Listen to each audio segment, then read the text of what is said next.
Bible అన్న పదం మన పుస్తకం మన చేతిలో ఉంది కదా.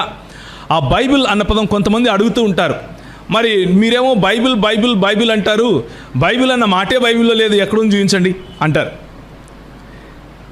బైబిల్ అన్న పదం బైబిల్లోనే లేదు కదా, అలాంటప్పుడు మీ చేతిలో ఉన్న పుస్తకమే బైబిల్ అని మీకు ఎలా తెలుసు అని అడిగేవాళ్ళు లేకపోలేదు ఈ లోకంలో.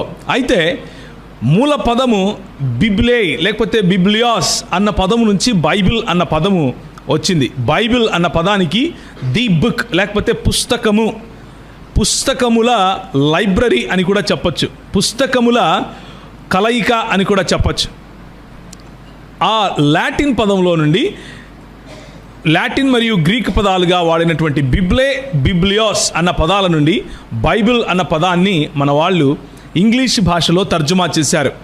తెలుగు భాషలో పుస్తకము అని తర్జుమా చేయటం వల్ల దేవుని గ్రంథానికి ఆ ఔన్నత్యం ఒకవేళ అంతగా అందకపోవచ్చు అన్న దృక్పథంతో క్రైస్తవ అనువాదకులు ఏం చేశారు అంటే గ్రంథము అన్నదానికి పరిశుద్ధ అని యాడ్ చేశారు.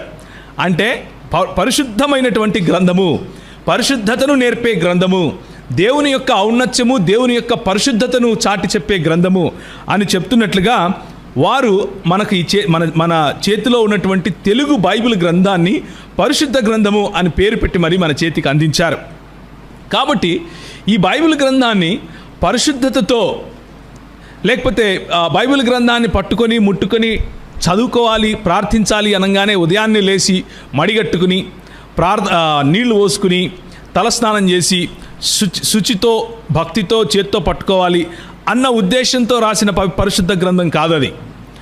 మనము శుద్ధిగా ఉంటే, మనము శుచిగా ఉంటే, మనము పరిశుభ్రంగా ఉంటే దానికి ఏమీ అంటుకోదు అన్నటువంటి దృక్పథంలో ఈ పుస్తకం మన చేతికి ఇవ్వబడలేదు. మనకున్నటువంటి పాప జీవితాన్ని మనం కడుక్కోలేని పరిస్థితిలో ఉన్నాం. మనము మన సొంతంగా మనల్ని మనం రక్షించుకోలేని దౌర్భాగ్యపు స్థితిలో మనం ఉన్నాం మానవాళి మొత్తం. అలాంటి మానవాళికి దేవుడు, పరిశుద్ధుడైనటువంటి దేవుడు తనను గురించినటువంటి తన జ్ఞానమును, తన పరిశుద్ధతను, తన ప్రేమను చాటుకుంటూ ప్రచురపరుచుకుంటూ ఇచ్చినటువంటి పుస్తకం ఇది. నువ్వు ఎలాంటి పరిస్థితిలో చదివినా ఈ వాక్యము నీకు నీ జీవితంలో పనిచేస్తుంది. నువ్వు ఎలాంటి పరిస్థితిలో చదివినా ఈ వాక్యము